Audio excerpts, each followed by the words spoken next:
Mutton biryani তৈরি করার জন্য এখানে আমি নিয়েছি 1 কেজি খাসির মাংস। সামান্য পরিমাণে মেটেও রয়েছে। মাংস আমি পরিষ্কার করে ধুয়ে নিয়েছি। আর নিয়েছি 500 গ্রাম বাসমতি চাল। চাল আমি পরিষ্কার করে ধুয়ে নেওয়ার পরে 1 ঘন্টা ভিজিয়ে রেখেছিলাম। সবার প্রথমে আমি ভাত রান্না করে নেব। জল গরম করে নিয়েছি। এবার দিয়ে দেব ধুয়ে রাখা বাসমতি চাল। আমি জল সহই অ্যাড করলাম।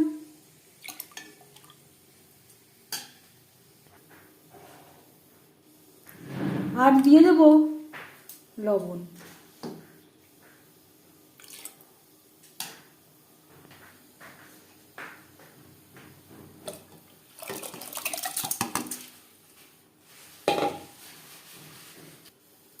আর একটু লবণের প্রয়োজন আছে।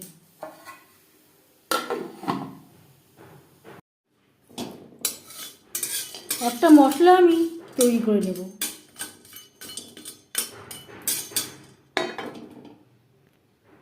এখানে রয়েছে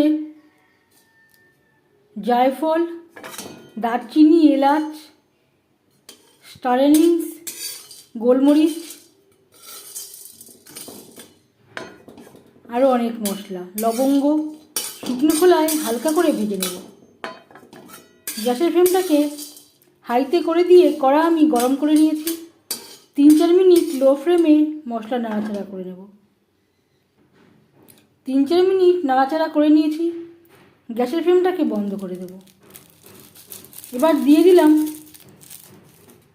গোলাপের পাপড়ি। কড়াই যে গরম আছে তাতেই ভাজা হয়ে যাবে। ঠান্ডা করে এর একটা পাউডার করে নেব। চাল বেশ ভালো করে ফুটতে শুরু করে দিয়েছে। গ্যাসের ফ্লেমটাকে লোতে করে দেব। সেদ্ধ হওয়া পর্যন্ত অপেক্ষা করব। এখানে আমি 90% মতো কুক করে নেব। আর দিয়ে দেব ভাজা মশলা বা বিরিয়ানি মশলা, যেটা আমি তৈরি করে রেখেছিলাম।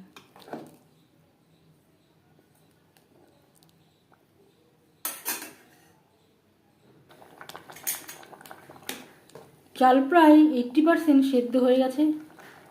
গ্যাসের ফ্লেমটা বন্ধ করে দেব। ফ্যান ঝরিয়ে নেব। প্রেসারে আমি আলু সেদ্ধ করে নিলাম। একসাথে মাটনের সাথে আলু রান্না করতে গেলে আলু গলে যাওয়ার সম্ভাবনা থাকতে পারে।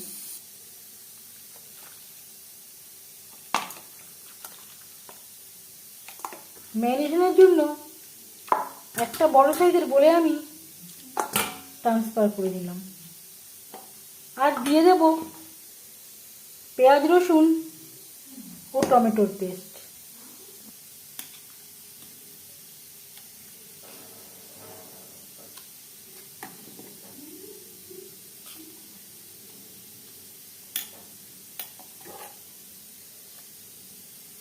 আদা বাটা, কাঁচা লঙ্কা বাটা।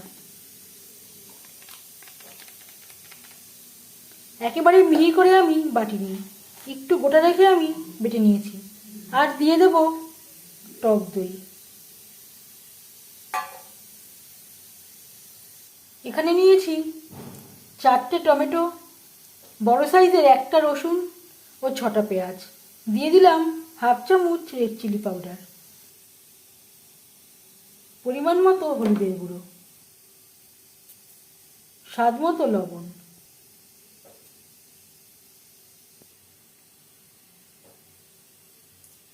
ধনের গুঁড়ো। আর লাগছে ভাজা মশলা বা বিরিয়ানি মশলা।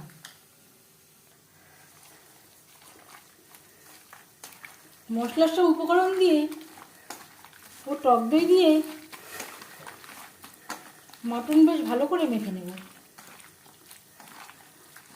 টক দই পরিবর্তে আপনারা কাঁচা সরষের তেল দিয়েও ম্যারিনেট করতে পারেন।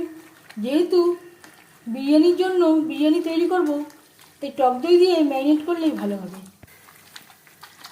4-5 মিনিট বেশ ভালো করে মেখে নেব। এভাবে 15-20 মিনিট রেখে দেব। প্রায় আধ ঘন্টা পর ফিরে আসলাম। বেশ খানিকটা রিফাইন্ড অয়েল গরম করে নিয়েছি। এবার দিয়ে দেবো ম্যারিনেট করে রাখা মটন।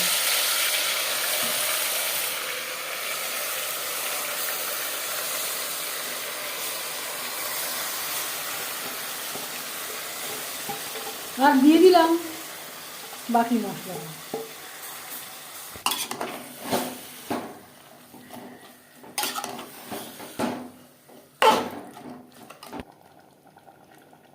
গ্যাসের ফ্লেমটাকে হাই টু মিডিয়ামে রেখে ঢাকনা চাপা দিয়ে 5-6 মিনিট রান্না করে নেব। একেবারে হাইতে রাখছি না।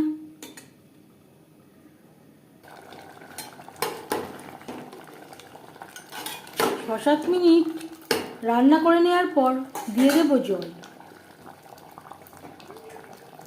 এখানে আমি মশলা ধোয়া জল ব্যবহার করলাম। যেহেতু বিরিয়ানি তৈরি করব, এখানে খুব বেশি গ্রেভি আমি রাখছি না। গ্রেভির সাথে মাটন বেশ ভালো করে মিক্স করে দেব। 4-5টা সিটি দিয়ে নেব। আলু আমি সেদ্ধ করে নিয়েছি। এবার একটু লবণ হলুদ মেখে রাখবো। লবণ হলুদ দিয়ে আলু ভেজে নেব। 5টা সিটি দিয়ে নিয়েছি। মাংস বেশ ভালো করে সুসিদ্ধ হয়ে গেছে। দিয়ে দেব খুবই সামান্য পরিমাণে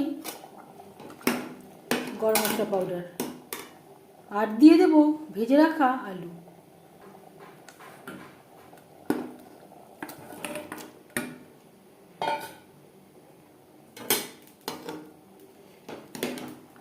গ্রেভির সাথে আলু বেশ ভালো করে মিক্সড করে দেওয়ার পর 3-4 মিনিট রান্না করে নেব।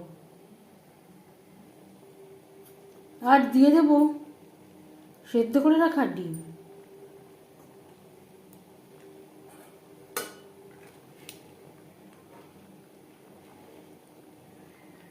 গ্রেভিতে ডুবিয়ে দেবো, এতে ডিমের সুন্দর একটা কালার আসবে।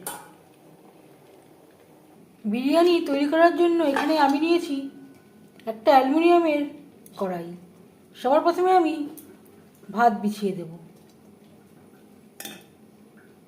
3-4 মিনিট ফুটিয়ে নেওয়ার পর গ্যাসের ফ্লেমটা বন্ধ করে দেব। ঢাকনা চাপা দিয়ে সাইডে রেখে দেব।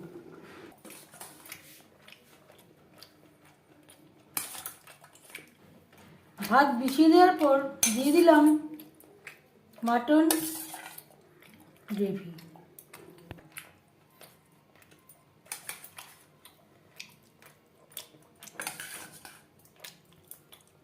ডিম, আলু।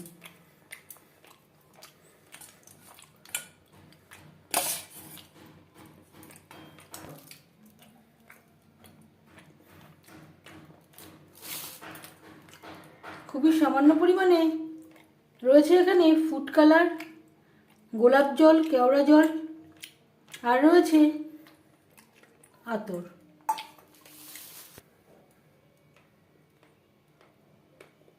ঘি। ভাত দিয়ে কভার করে দেব। ভাত আমি এখানে অল্প ঠান্ডা করে নিয়েছি। গরম ভাত নাড়াচাড়া করলে ভাত ভেঙে যাওয়ার সম্ভাবনা থাকতে পারে। ভাত দিয়ে কভার করে দেওয়ার পর উপর দিয়ে আবারও দিয়ে দিলাম মাটন কারি, ঘি, দিয়ে দিলাম বিরিয়ানি মশলা। আমি আর দুধের ব্যবহার করলাম না। আপনারা চাইলে এর সাথে দুধও মিক্সড করে নিতে পারেন। দম দেওয়ার জন্য গ্যাস ওভেনে বসিয়ে দিয়েছি। বেশ ভালো করে লো ফ্লেমে 15-20 মিনিট দম দিয়ে নেব।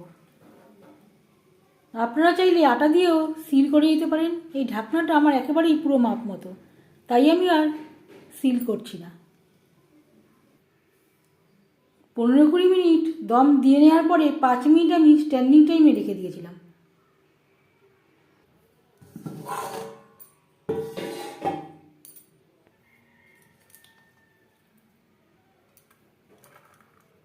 এবার যাচ্ছি সার্ভ করার প্রসেসে।